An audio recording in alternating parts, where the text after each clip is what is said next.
दिल्ली के बारे में आप जानते हैं तो ओ जोन में 15 लाख घर कौन कौन से हैं, कौन कौन से इलाके देखिए जरा। ये है देश की राजधानी दिल्ली और यमुना के नजदीक जो आप देख रहे हैं दोनों तरफ ये आते हैं ओ जोन में। ऊपर देखिए मदनपुर खादर, जैतपुर, मीठापुर, सोनिया विहार के कुछ हिस्से, खजूरी खास, करावल नगर के कुछ हिस्से, जगतपुर, बुराड़ी यमुना के किनारे वाले क्षेत्र हैं, उस्मानपुर, गड़ी मांडू, मयूर विहार के कुछ इलाके, ओखला बैराज के करीब के इलाके, आईटीओ बैराज के करीब के क्षेत्र। देखिए ये जो पूरा लाल हिस्सा आप देख रहे हैं यमुना के आसपास, यहां चलना है बुलडोजर। यहां है 15 लाख घर।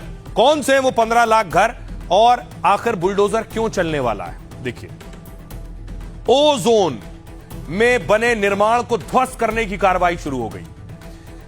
आपको बताऊं कि लगभग 2500 गज पर बनी प्रॉपर्टी को जमींदोज कर दिया गया। अब ओ जोन के दूसरे इलाकों में जल्द कार्रवाई शुरू हो सकती है। दरअसल यमुना के बाढ़ प्रभावित क्षेत्र को ओ जोन घोषित किया गया। यह इलाका वजीराबाद से ओखला तक करीब 22 किलोमीटर का है और यमुना के किनारे के करीब 9700 हेक्टेयर क्षेत्र को कवर करता है। पिछले कई सालों में इस क्षेत्र में बड़ी संख्या में अवैध बस्तियां बनी है।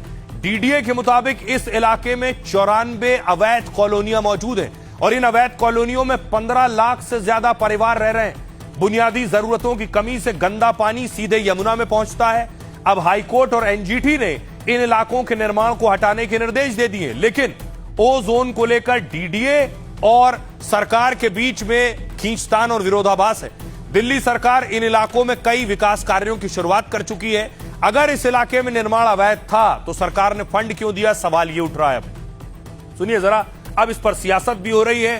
15 लाख परिवार, सोचिए लगभग 80 लाख, 1 करोड़ का वोट बैंक। सुनिए क्या कह रही बीजेपी और आम आदमी पार्टी। ये हमने रेंट पे दे रखा था फट्टे बल्ली वाले को। और बिल्डिंग मटेरियल का उसका सामान पड़ा हुआ था। हमें पता ही नहीं था यहाँ पे आने वाले हैं। रेंट पे हमने दे रखा था। ऑल ऑफ सडन आए और क्या नाम है, पहले मेरे चाचा की तोड़ी उधर।